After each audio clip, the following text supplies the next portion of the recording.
recording, and bingo. 134, I believe. 134.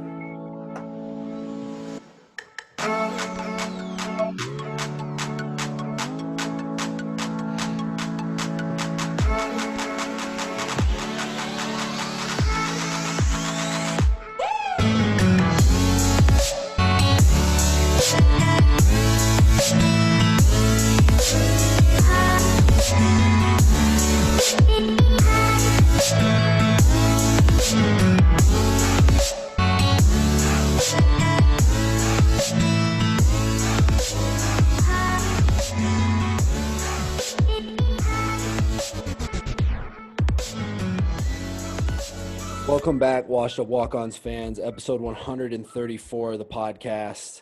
And today, for the first time in what feels like forever, we've got some good news out of Iowa football, that football camp is on. The guys are in practice.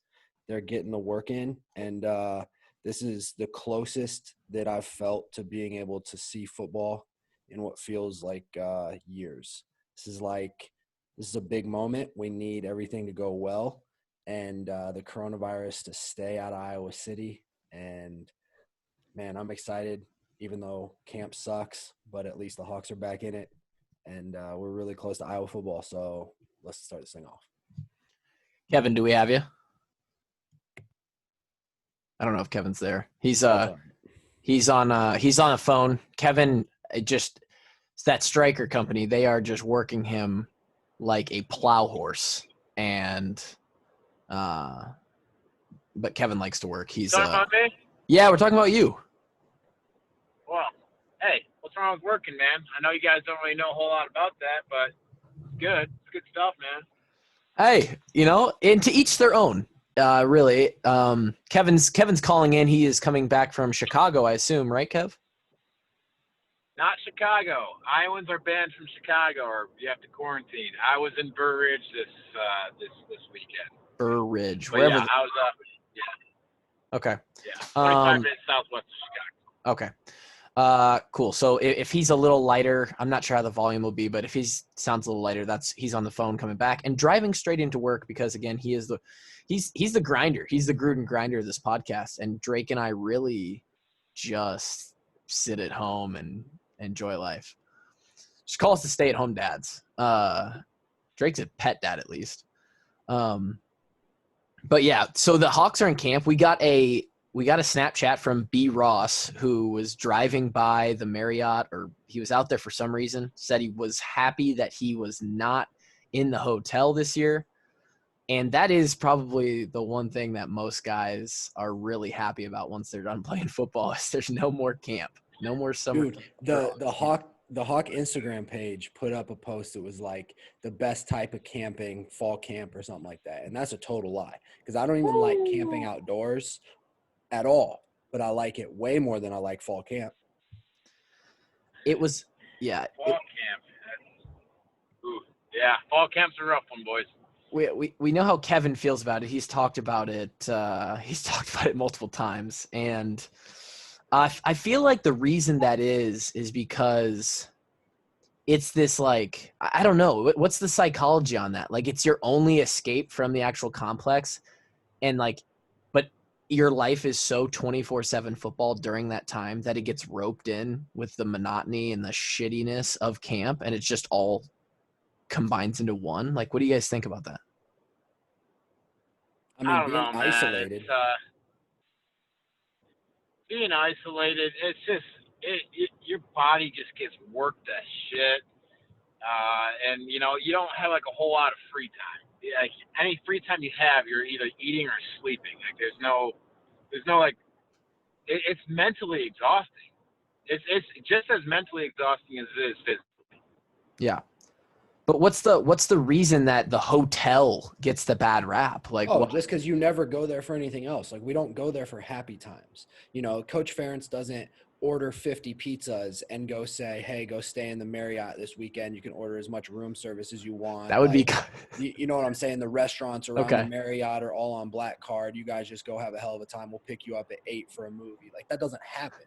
It's just like, okay, you'll be down at the Vans at 6 a.m. And when the Vans bring you back at 10:30, this doesn't even feel like a place of solace. It feels like a prison cell. It feels like your prison cell. Yeah, even though it's a beautiful place. Right. Yeah. So. Right. It's the connotation that you just like. You're really never happy when you're there. It's just. Sure. You know, you kind of hate life when you're there. It doesn't have anything to do with the hotel. The hotel is really nice. So, I mean, you know, if someone had decided to have a wedding there, we had a great time there, you know, it might change things up a little bit. So we need we need some positive things to happen at the Coralville Marriott, and then maybe the psychology will start to turn around. Though the difference between the camps that we went through and at least this year's camp, due to the old COVID-19, the boys aren't in the hotel. They are, as I understand it, they're basically running an in-season schedule each day. They wake up, they lift, they have meetings, they go to practice, and then they have an afternoon break, and then they're back in the afternoon for. So they get an afternoon break where they get in their own cars, go to their own house, take a nap, and Correct. come back? Correct. Whoa. Yeah. Go eat whatever food you want. Yes, and not only that, but I told you guys in the text the other day, they have $35 on Black Card. Do you know how many of those Kelowna chocolate milks we'd have had sitting in the fridge? Bro. $35? Bro, dude, just straight Kelowna. My brother sends me, he sends me snaps of him getting Stella or Estella's or. Estella's is on Black Card now? It absolutely is. This is out of control. Okay, dude, I don't know how you spend $35 at Estella's, because a $10 burrito is like you don't filling for me. Yeah, the answer is you don't. Right. I'm fairly positive.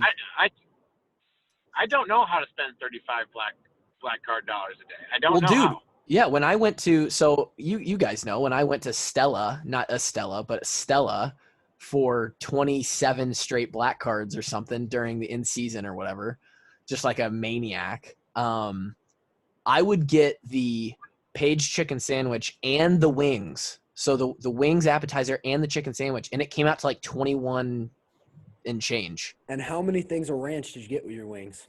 2 with that and 2 with the sandwich, so 4 total things of ranch. But the ranch consumption is neither here nor there. But think about that, $35, I would still have room for an entire entree, and then I'd have money left. Like I'm fairly positive that, I don't know if it's they're feeling. Are they still getting training table right now? Yes. So then when they're at the complex, like I think they get breakfast and they get dinner, and then the Black Card is like for lunch, I believe. Lunch. And you're supposed to spend $35 at lunch. I have to imagine they're all leaving money on the app each day, because there's just no way. Well, I mean, it's use it or lose it. Like, you know. Yeah. I don't know. Like, I know. Go to Hy-Vee and buy so many groceries. I know, Kev. We had 2 refrigerators. I know that our fridge, and we would have stocked it daily with either Bread Garden or Hy-Vee. It would have been either of the 2. Oh yeah, absolutely. Like Jake said, those Kelowna chocolate milks would have been filling up the recycling bin. Yeah. Our Kelowna, the fridge would have been full of Kelownas, and the freezer would have just had like 118 frozen chicken breasts in it. Yep, exactly. I think we'd still have money left over. So anyway, that's what the Hawks are doing right now. For those listening, welcome in again. 134. The show is off for a day. We took a break. You haven't heard us for a week now, and the episode that came out 1 week ago today, if you're listening when this comes out on Monday, was us discussing the possibility of the best basketball player in the nation, 100% biased, but still think it's true, Luka Garza returning to the Iowa Hawkeyes for his final year. And he actually made the decision to come back and play one more year in the black and gold the day that our podcast came out. So this is a little bit old news, but boys, we have a the season has to happen. And they got to allow people in Carver because that place is going to be the factory of electricity for all of Iowa. Did you guys see the Vegas odds for the national title? It's like 14-2 Iowa or is at 15-2 or something. No, it was like 9-2. 9-2. We were like the third favorite behind Villanova and someone else. It's wild. It's silliness. It's wild to see Iowa's name up on the top of that thing. What? It's what? Dude, it's nuts. It's Come nuts. Come on. I just want a Final Four. Go. I'm not even greedy. I just want a Final Four. But I'll take the championship. I want a Big Ten title. A Big Ten title, obviously, which is going to be tough because, again, in the last week, I think the day before our podcast came out, the Illinois player that's really good, or two of them, I think, both announced that they're going to be returning to Illinois. And so I guess Illinois is going to be elite. Iowa's going to be elite. Wisconsin is supposed to be elite. Michigan State's always elite. Michigan State just got two of like the top 10 recruits in the country, I think. Yeah, I mean, so the Big Ten is going to be out of control. One of the guys is supposed to be like a one and done type guy too. Great. So Luka returning, and I have his stats pulled up here. Luka averaged 24 and 10 last year as a junior. Not quite 23 in the Big Ten, 23.9 and 9.8, two blocks a game. And with him returning, our starting lineup is going to be J-Bo at the point, Joey Wieskamp. Actually, he might play the 3. Is he going to play 3? He'll probably play the 3. So is it going to be CJ Frederick? I would imagine it's CJ Frederick. It's going to be Frederick at the 2, Wieskamp at the 3. Yeah. Is it going to be Jack Nunge maybe? Nunge at 4? It might be. And then Garza at 5? But who are we forgetting? I feel like we're forgetting a good name. Connor McCaffrey. He's the backup point guard. What's up, I just got a question. How do you guard all these guys that can just drain threes? I'm not sure when you have Bohannon, Wieskamp, and Garza on the floor this year. I don't know as a coach what you do defensively. I just don't. Well, see, the problem is that if they don't double Luka, he's going to score 40 a game. So if they give presence in the paint for Luka, that means either J-Bo, Joe Wieskamp, or CJ Frederick is open every single possession. That's what that means. It's like watching the Warriors back when they had Steph, Clay, and KD, except for they have a serious big man down low. So, I mean, that's a serious team. Dude, it's dangerous. It's a dangerous team. And they're like veterans too. They're all guys. Yeah. I mean, you've got Garza senior, Bohannon senior, like super senior. Wieskamp, he might as well be. He's in his 3rd year. I mean, he's got all the maturity and experience under his belt. And the kid is an absolute mental assassin. He just gets it. He's so level-headed. He doesn't get thrown off his game by like bad things happening. I talk to him all the time about the mental side of the game and how important it is because I was a total head case and how that if he's going to be a great player, he can't be. And he just gets it. It's the man. Yeah, and though Garza's decision was probably made up long ago, Kev, I am going to give you the credit on this one. You ended the podcast last week with Garza's coming back 2021 national champions. Print the shirts. Boom, baby, let's go. Yeah, I think he told us to print the shirts. Man. So this one's on Kevin. Thank you, Kevin, for getting Luka to return. And that's basically, I mean, we just wanted to touch on that real quick. Just going to absolutely destroy people. And I'm so excited to watch. I have not been like super excited about Iowa basketball in a long, long time. And yeah, I mean, other than last year, it was very fun to watch, but this year we just need it to happen. Speaking of being super excited, sometimes cool things happen on the podcast, right? And we teased it a little bit last week. I kind of teased it on the Twitter as well. We've got some momentum right now. We just so happen to have secured what they're calling a trial month sponsorship with Manscaped. Okay. So for this next month, we are partnered with Manscaped. Code WALKON at checkout, 20% off and free shipping. And you guys have to help us out. All right. Let me tell you about these Manscaped products. Yeah, I'll sell them to you. Tell them, Drake. On Saturday, I have a house down in Arizona. And even though Arizona is a dry place to live, still got a little grass, water my grass every day. So you got to cut the grass on the weekends. Went outside, mowed my lawn, nice and sweaty, the exact way that the housewives in the town like to see it. Yep. And then, I had to go upstairs and get myself cleaned up. So I mowed my lawn down out in the yard, went upstairs, took a shower, mowed my lawn, and got both lawns mowed. Easy. Thank you to the Lawnmower 3.0 and Manscaped. Didn't nick my balls at all and got the job done really quick. So if any of you gals are looking for your man to clean it up a little bit and spice it up in the bedroom, I'm telling you, the Lawnmower 3.0 is the product to use. So Drake, I mean, you hear it. What's up, Kev? I was gonna say would be an awesome present for your significant other for the ladies out there. Yeah, it would be. I mean, this is just something that you need in your life if you want your relationship to go to the next level. And listen, it also, if you're a really, really hairy man and an Iowa fan, Bo Bauer, what better way to show off your Iowa spirit to either shave a nice tiger hawk or a nice eye into your chest hair? Yeah.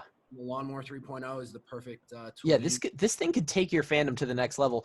The Lawnmower 3.0 that Drake is talking about is the best hygiene tool for modern man, right? They've got ceramic blade and skin-safe technology. The snags are going to be completely reduced. They also just released their Shears 2.0 nail kit, which is the perfect add-on to the Lawnmower 3.0. They sent us all care packages as being hosts and of the show that's going to promote this product. And not only did we get the lawnmower, which honestly is the Cadillac of grooming tools. You this thing in your hand, it's got like, I mean, it feels incredible. But they also sent us like this T-shirt, this nice form-fitting T-shirt, and T-shirt's nice, but nothing's better than the underwear. The underwear, dude, the performance boxers. They sent us so what happened is I got the package, I pulled it out, I was like, lawnmower, cool. Got the trimming tool. I immediately got completely undressed in my living room, put the boxers on, put the T-shirt on, tucked the T-shirt into the boxers, and then went and took a picture and sent it to Drake and Kevin. Now, is that weird? Maybe. Am I excited about this product just because they sent me free stuff? Yes, but also it's incredible quality. We need. I honestly can't wait to get home tonight and go to Kevin work on my family jewels. Yeah, Kevin hasn't even gotten to experience yet, so he'll get his review in a future podcast. But again, code WALKON, WALKON at checkout at manscaped.com, 20% off and free shipping. And the future and kind of balance of our partnership with Manscaped kind of depends on how many people use our code. So please go use our code. I'm begging you. Better sex. And your balls will thank you. Your balls will thank you. And that's it. Speaking of your house, Drake, you said you were trimming your lawn. Back to the important stuff here. 2 out of 3 walk-ons now own a home. Kevin. Heyo. Kevin, you're doing some adult shit now. I'm doing some adult shit. So your boy did buy a house. He doesn't own it yet, hasn't closed yet, but okay. I did make a purchase agreement on a house and working with our boy Louis Lenz right now. He's helping me through the process. We're hoping to close within a month here soon. Dude, that's some real. And you told us, you kind of announced it to the group by saying there's a permanent, or there's a new place to stay when we come and visit town. It looks beautiful, man. Permanent free lodging for the boys. I absolutely can't wait to come and see it.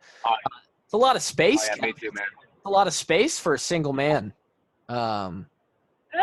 You gotta when you got a lot of money like Kevin Ward, you gotta figure out a way to spend it. Yeah, you got to spend it somehow, man.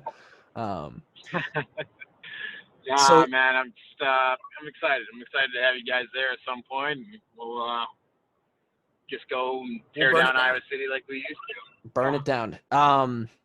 And so that's what's recent in Kevin's life. I don't know if there's anything else exciting going on.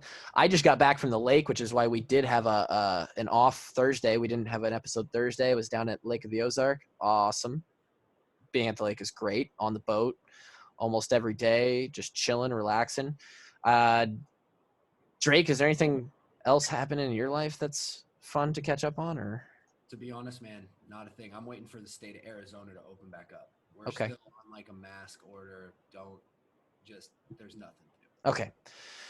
Well, something did happen in there's been multiple things happening in college football, but let's get to some Iowa news. And this is not an I told you so moment. All right. From any of us, even though it may sound like it, it is not an I told you so moment, but I would be remiss to not talk about this because we did catch so much shit for it the first time. Oliver Martin. And the second time. When was the second time? And nobody caught more shit than me. About a week ago when Drake tweeted about it again. Oh, yeah. Okay.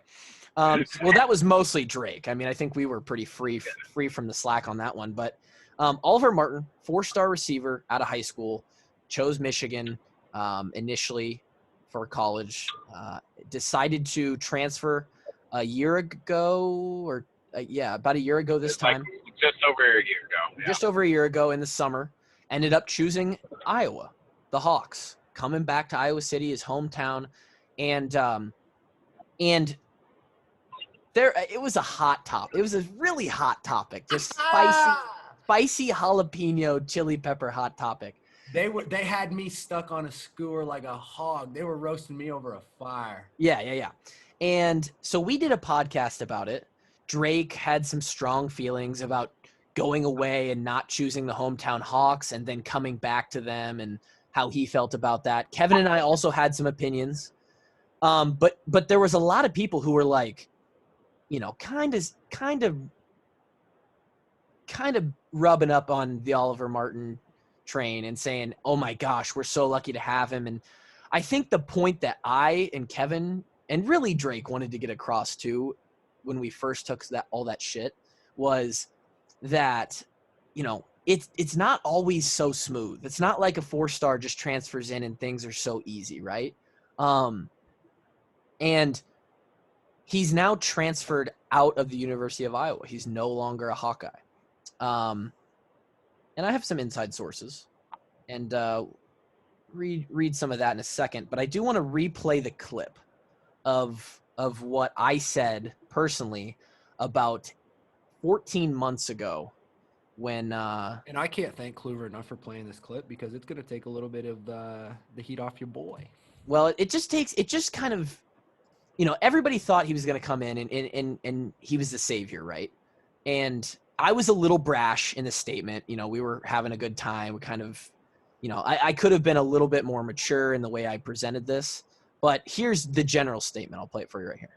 Like I promise, Iowa's going to be good. If you think Oliver Martin is going to come into Iowa and like change the Iowa receiving game forever, you're wrong. Guess what? You're fucking wrong.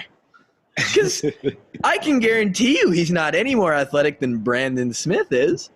And Brandon Smith is putting up the same kind of numbers, or will put up the same kind of numbers that Tavon Smith put up, that Cavante Martin-Manley put up, and every other good receiver at Iowa. I'll tell you what, boys. I've been talking to some of the coaches. They're really excited about Nico Rogani. We got Emir Smith-Marset coming back. We got a decent receiving program. We're never. So that's a clip from the episode. What, Kev? Huh. You like that? Interesting. Yeah, weird, huh? That's weird. So I was obviously I was childish in my delivery. I'll be truthful. But the point was there, you know, we had Brandon Smith, we had Emir Smith-Marset. Kevin made the call out Nico Reganey, gonna be a boss.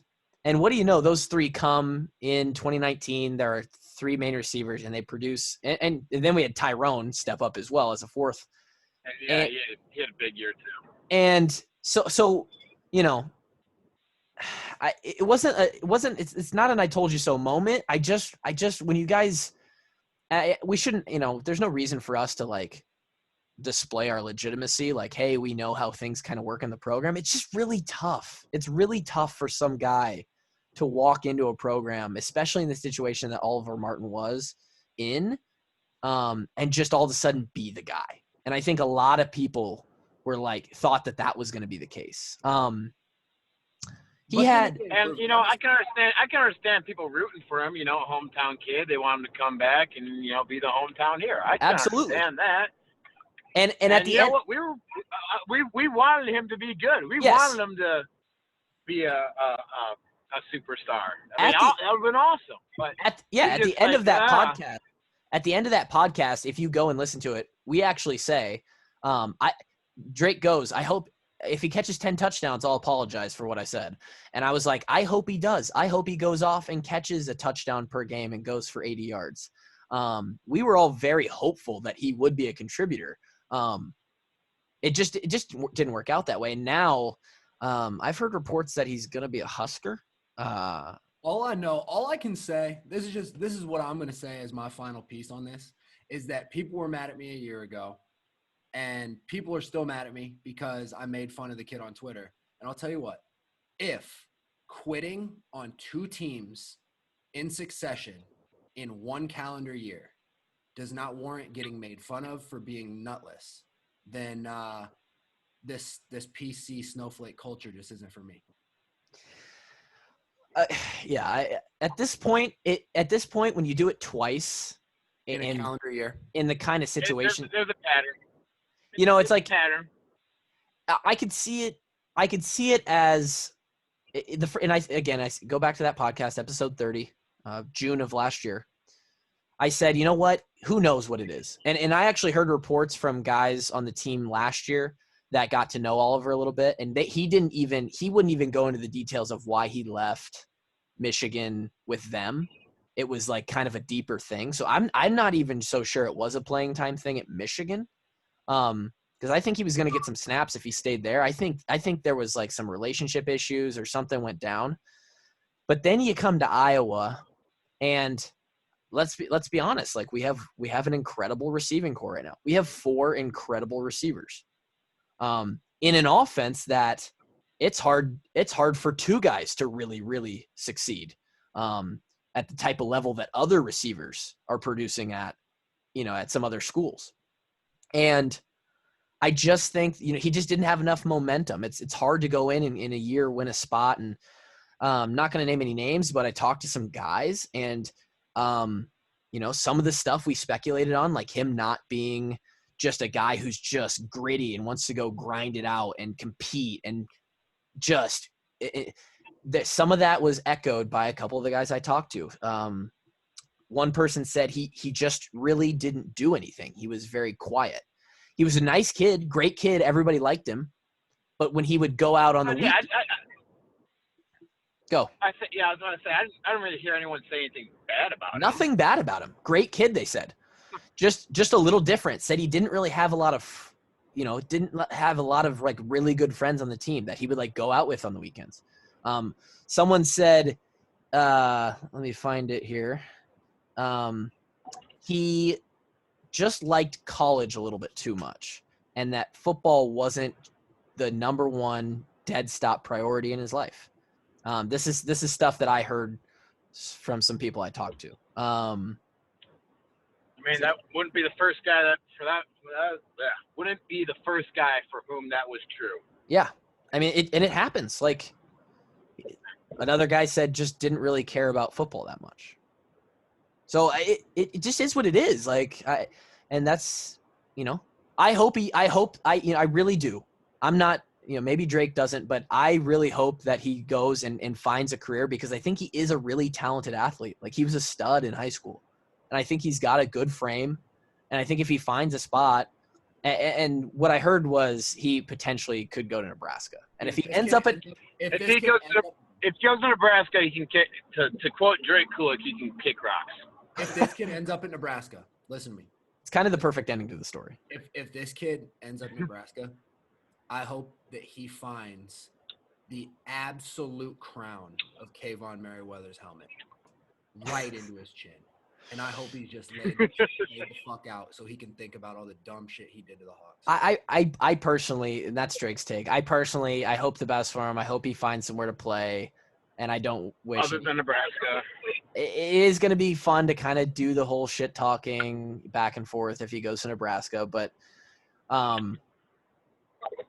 yeah, it's just a wild kind anywhere outside the Big Ten, I wish him the best of luck. Yeah. Sure. I guess. Now, speaking of other teams in the Big Ten football in general, there's a lot up in the air right now, boys. I got to be honest, and it's maybe just the Twitter narrative. It doesn't sound like this thing's going to hold on. Like, I feel like college football is hanging off the cliff, and there's just so many things that could take college football's last three fingers off that top rock and just let them slide down that cliff forever. I'm afraid that the snowball has already started rolling downhill. That's why I led the podcast off with it was positive in Iowa City right now. Like, they're in camp, things are positive, but I am a little worried about it. Kevin, what are your thoughts? Where's your mind at right now as far as the possibility of football happening or not? Well, to be honest, over the past week, it was all over the place. You know, I was like pretty skeptical, kind of scared about the possibility of not playing. Then Big Ten comes out with the schedule. I'm like, oh shit, we got a season this year. We're gonna be playing. The boys are in camp. Let's go. Yep. And then like 2 days after that, the Big Ten comes out with a statement. It's like, yeah, we're just gonna keep going, no pads for now, and then we're gonna come out with a statement like later in the week or something about the possibility of a season or yeah. So now I'm like, oh God. Yeah. I'm terrified right now. I don't know. And then I saw reports of like Ohio State, Nebraska, and two other teams like joining the Big 12. Like, potentially there's talks about that if like the Big 10 I don't know. There's all these like scenarios and shit going down. And I would say my confidence level is like maybe 30% right now. And it just feels bad. Feels bad, man. I don't know. Like, see, the Big Ten's like, I don't know. Because the Big Ten's got a new commissioner. It's his first year as commissioner. So he's probably like going to try to be extra cautious and everything. He's thinking, God, this was a stupid decision. Bad year to start off his career. And I don't know, man. It just doesn't look good. Just the narrative doesn't sound good, but who knows? Maybe they're waiting on numbers. That's the thing that I'm. All I know is the kids want to play, man. The kids want to play. If the kids want to play, let the kids play. Yeah. I mean, I saw a tweet today that was like, it's insanity that the NFL, the MLB, the NHL, golf, UFC, all these sports can find a way to happen. And for some reason, college football hangs in the balance. Like, it just is interesting to me. I don't know. The kids want to play. I saw Trevor Lawrence tweeted today like multiple times, like, we want to play. It's interesting. I don't know. You did mention that there's some talk about a spring season. I don't know how that would work, but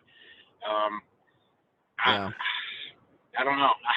No one knows yet. I mean, fuck.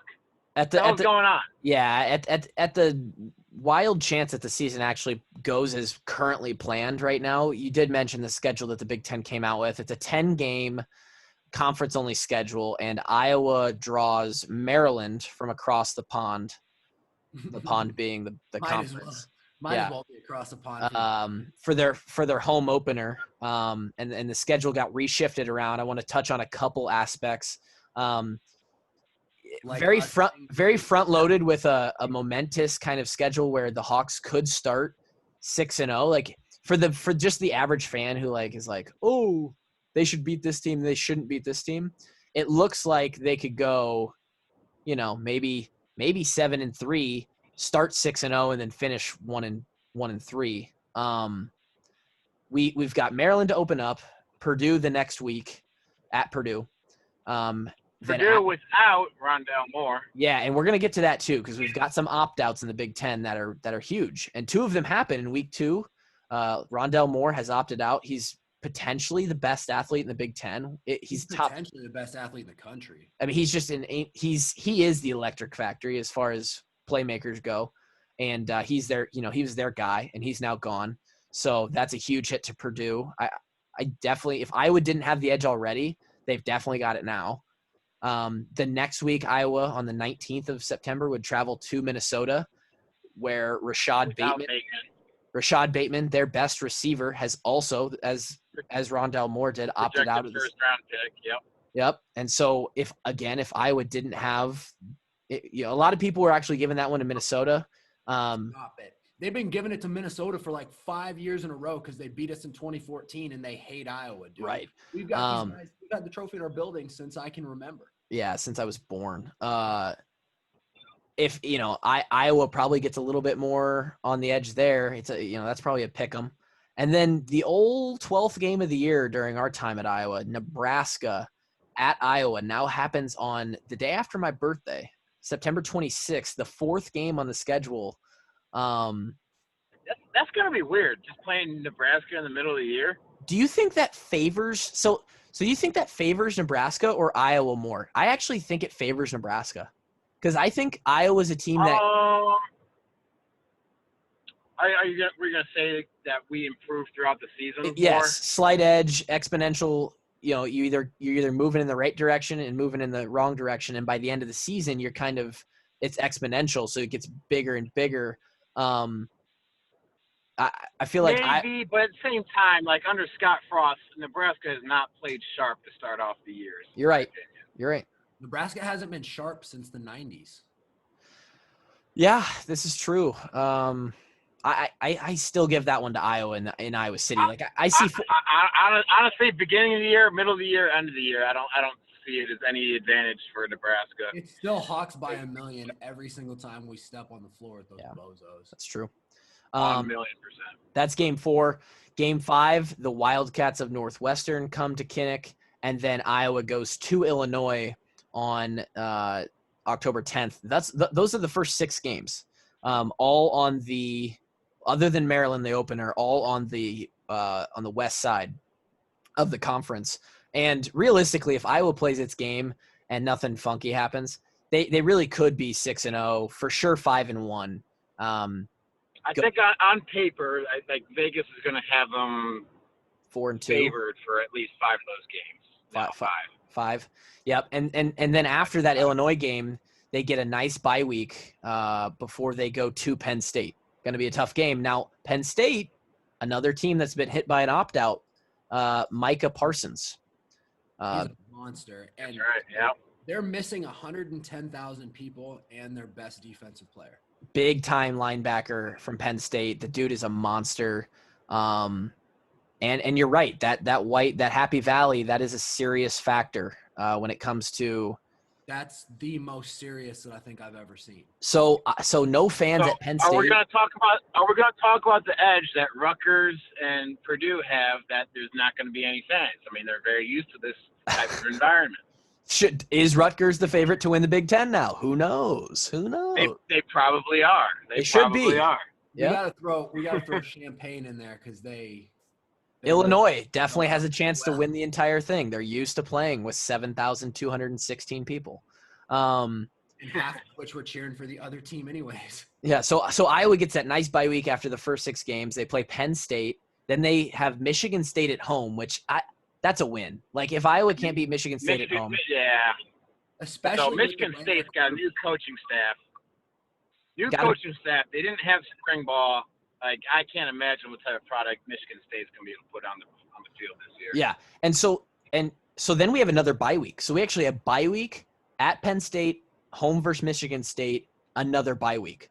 So we get another bye week before the last 2 games of the year, which are the big boys. Wisconsin comes to town in Kinnick.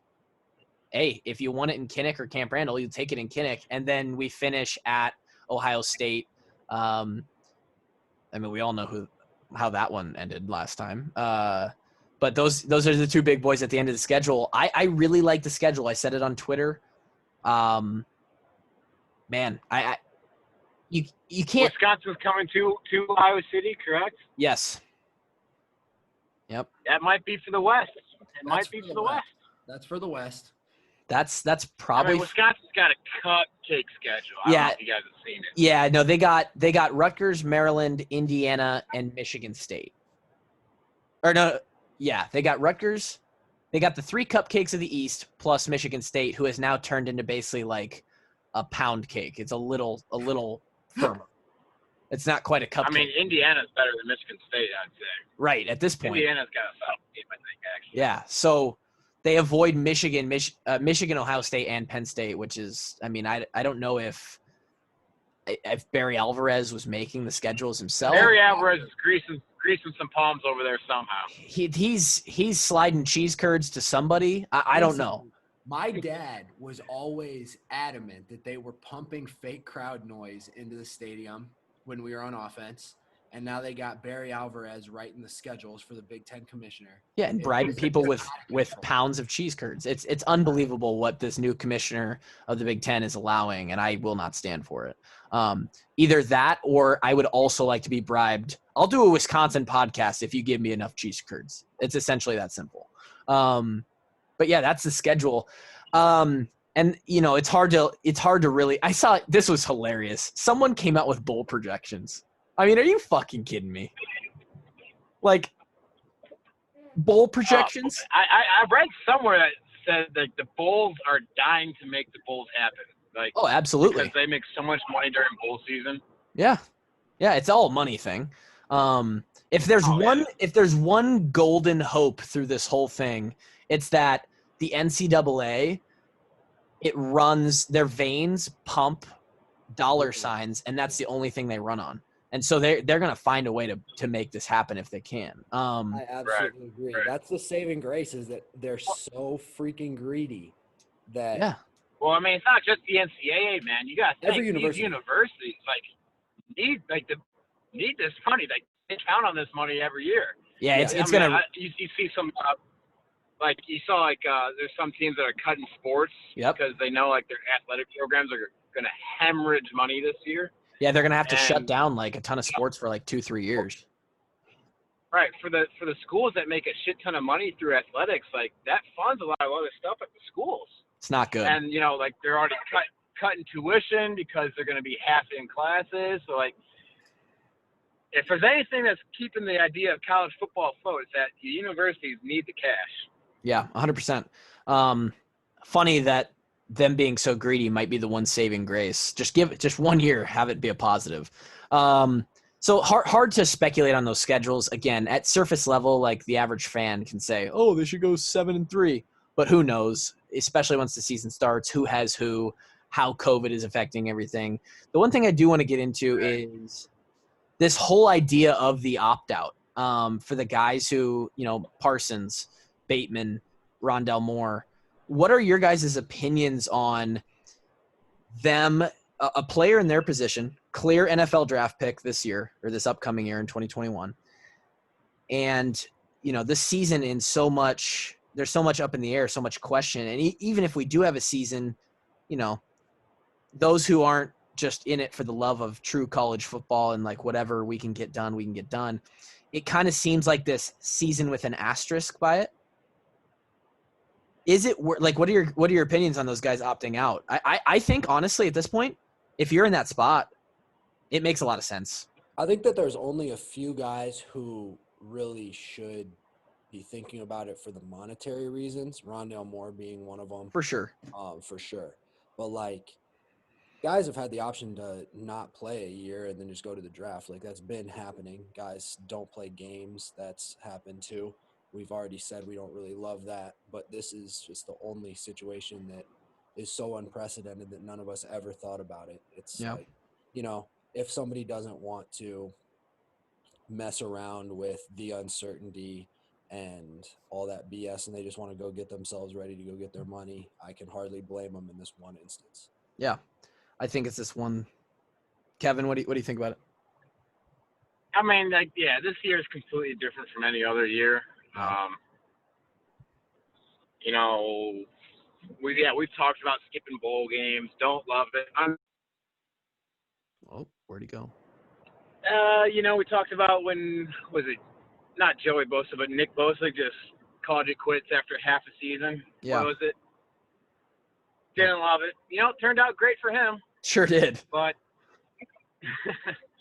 yeah, I mean, I understand it. I guess this year more so than any other year. I'm just curious if that becomes a thing moving forward. Like, say a guy, like, you know, after COVID and it's not even a thing anymore, the guy has a monster first 2 seasons and, like, he's not eligible for the draft yet. Do you just sit out like your true junior season? You just train. And that's like, yeah. You just call it, like, you know, like, I'm just not going to risk getting hurt this year. Or I don't know. It's weird. I don't know, man. It is weird how, like, it's becoming more and more about the money every year. It's going to be. I mean, that's just the way. Yeah. Until they pay the players, it's going to continue to look. It's just going to look like that. Because look at the marketability of social media. You see, as a college athlete, take Rondale Moore, for instance. If he were to come back and play for just his scholarship check and not be able to monetize off of social media or anything, he could see a guy like, for instance, Jerry Jeudy, who he could be in contact with him, and Jerry Jeudy could be telling him how much money he's making off marketing, his contract, this, that, and the other. And, like, there's so much extra money out there now that there didn't used to be that I don't know how you couldn't think about it. That's why I think. But at the same time, man, you know, like, if the opportunity's out there, does he even go to Purdue in the first place? How much money do you make at Purdue? That's true, but with online, with Instagram and the way online companies work, I mean. Okay, but you know, Rondale Moore, he's a superstar at Purdue, but I mean, you make so much more money if you're a superstar at Alabama. He had offers from everywhere. Yeah, I mean, I think it just points us further and further in the direction of they have to be able to make money off their name with, like, company sponsorships. Because even with Rondale Moore, like, yeah, you're in West Lafayette. There's not like you're going to get all these crazy deals, but, like, national deals could be – I mean, we got Manscaped to sponsor our podcast. Rondale Moore's good enough. He could be a college Nike athlete. Right. Like, I mean, they could have these national elite all-world brands sponsoring them. Yeah, I don't know. I think this year it does make sense. I agree with you guys. It makes more sense than any – like, say you stay – and who knows? You stay and, like, then they cancel the season. There's no championship or anything. You get hurt, or you play in this weird, like, I don't know. I say, and what, like you were saying earlier, it's gonna feel like a weird season regardless. Like, right? Is there a postseason? I think they're still planning on doing the college football playoffs, but I haven't heard about any other, like, there's no news on any other bowls, and there's still going to be a Big Ten title. So, yeah. I mean, just because there's no non-conference games doesn't exactly mean, like, it's a wasted season, I guess. But, yeah. I don't know. I almost feel better about, you know, saying no-go before the season than during the middle of it, you know? Yeah, for sure. For sure. It's such a weird thing, man. Everybody just wants college football. Man. I don't know. I need Ward's winners to be in my life every Thursday night. That's what I need. I need us to be able to have a burn it down. Dude, I just bought a house. You think I don't need some extra income right now? Need a little Ward's. I Ward's. need there to be college football. You need some Ward's winners in your life, bro. I need some Ward's winners to buy me some furniture, man. Hey, and if you want to help Kevin buy some furniture, maybe put a little wet bar down in his basement. Use code Walkon at manscaped.com. WALKON, 20% off free shipping. I was that guy. This is literally not. We don't have to do another ad for them. I'm just telling you. I've heard the Manscaped, like I knew about the company, all this stuff on other podcasts, and I've always wanted to go and buy that trimmer, but I got like a cheap trimmer for like Christmas one year. I've just been using that, and I'm too stingy to buy the real shit. I'm telling you, if you are a guy and you've been considering a trimmer for your face, balls, or gooch, or whatever you need, buy this thing and use code WALKON, WALK For 20% off your purchase. ON at checkout, manscaped.com. That was it. That was episode 134. We talked about a lot of good stuff. Luka Garza is back, and as long as college basketball happens, that is enough to be happy about and at least hold me over for now. Kevin, enjoy your time at work this fine Sunday afternoon. I will. Hashtag shave your nuts. Hashtag shave your nuts for Kevin so he can buy a couch. I'm going to go hashtag shave your nuts for Kevin right now. All right. Well, and there you go. 134. Now you're going to get some just great conversation now that we have this Manscaped deal. So thank you guys for listening. We are happy to be back podcasting, and we will talk at you again. Peace.